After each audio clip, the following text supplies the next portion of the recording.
क्या आपके साथ भी ऐसा होता है कि आपने घंटों किताबें लेकर मेहनत की, सब कुछ याद किया, पर दिमाग में कुछ भी नहीं गया? या फिर एग्ज़ाम से पहले तो आपको सब कुछ याद रहता है, फॉर्मूला वगैरह वगैरह etcetera etcetera, but exam hall में टाइम पर कुछ याद नहीं आता, आप सब कुछ भूल जाते हैं, सब ब्लैंक। ज़्यादातर लोग ना सिर्फ हार्ड वर्क करने में लगे हैं और स्मार्ट लर्निंग की तरफ ना कोई ध्यान नहीं देता। और this is the most common mistake जो सभी लोग करते हैं। आप में और उन सक्सेसफुल लोगों में यही अंतर है, जो सक्सेसफुल है ना वो स्मार्ट लर्निंग करते हैं, आपकी तरह मेहनत नहीं।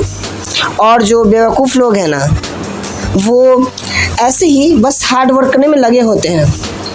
मैं आज आपको वो सीक्रेट फार्मूला बताऊंगा जो दुनिया के सबसे बड़े जीनियस रिचर्ड फेनमैन द्वारा लिखा गया है, और ये फार्मूला वो खुद भी इस्तेमाल करते थे।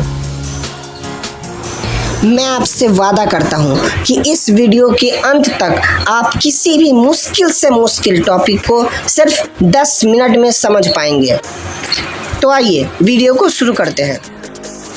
हमारा एजुकेशन सिस्टम हमें क्या सिखाता है?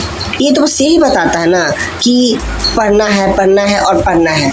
पढ़ना is the most important things in the world, but कैसे पढ़ना है ये नहीं सिखाता। विदेशों में जो स्टूडेंट्स होते हैं उनको सही तरह से बताया जाता है कैसे पढ़ना है, इसलिए आज वो डेवलप्ड कंट्री है, जैसे जापान, अमेरिका, ये सब। बट हमारा इंडिया अभी तक डेवलप्ड नहीं हुआ है, अभी तक डेवलपिंग कंट्री है। क्यों? This is the main reason. हमारा एजुकेशन सिस्टम इतना बेकार है ना कि कुछ नहीं कर सकते। जिसको बदलना है उसको खुद ही बदलना होगा, उसको खुद मेहनत करना होगा, उसको स्किल सीखना होगा। अगर बिना स्किल सीखे बस रट्टा मार के पढ़ते रहे ना तो ज़िंदगी भर कुछ नहीं कर पाओगे और लेबर की तरह मेहनत करते रहोगे, कुछ नहीं कर सकते। तो आइए स्टेप 1 की तरफ बढ़ते हैं। स्टेप 1 है चूज़ अ कॉन्सेप्ट। आपको पहले ना कॉन्सेप्ट को चूज़ करना होगा कि आपको क्या पढ़ना है।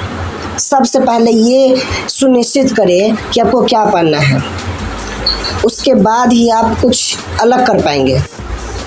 Step 2, teach it a child. आपको इससे ना किसी स्टूडेंट को पढ़ाना है या किसी अपने छोटे भाई को पढ़ा लीजिए, ज़्यादा बेटर रहेगा। आपको किसी भी कॉन्सेप्ट को ऐसे समझाना है ना कि सामने वाला पूरी तरह समझ जाए।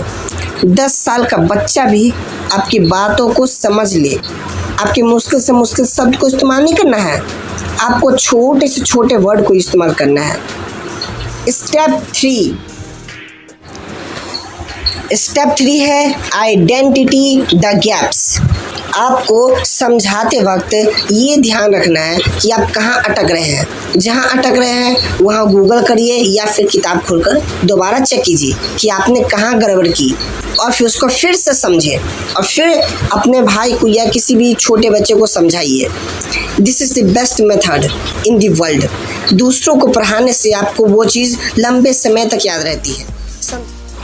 आपको बस ये कोशिश करनी है ना कि आपको उसे पूरी तरह समझाना है अपने किसी भी कॉन्सेप्ट को, और ये आप पे निर्भर करता है कि आप उसको कैसे समझाते हैं, किस ढंग से बताते हैं, कैसा इमोशन जोड़ते हैं और वर्ड्स को किस तरह यूज़ करते हैं। क्योंकि अगर आप डायरेक्ट उसको पढ़ देंगे ना तो बिल्कुल नहीं समझेगा, आपको अच्छे से समझाना होगा। और है स्टेप 4। आपको स्टेप 4 में क्या करना है? अपनी पूरी जानकारी को, जो भी आपने याद किया है कॉन्सेप्ट, उसको एक कहानी की तरह जोड़ना है और देखना है कि कैसा लग रहा है। अगर अभी भी मुश्किल लग रहा है ना तो उसको और छोटा करिए, उस कॉन्सेप्ट को और छोटा कीजिए, खुद से बनाइए उसको तोड़ मरोड़ कर, तभी आप उसको सही से समझ पाएंगे। क्योंकि किताबी भाषा आप नहीं समझ सकते, आपको उसको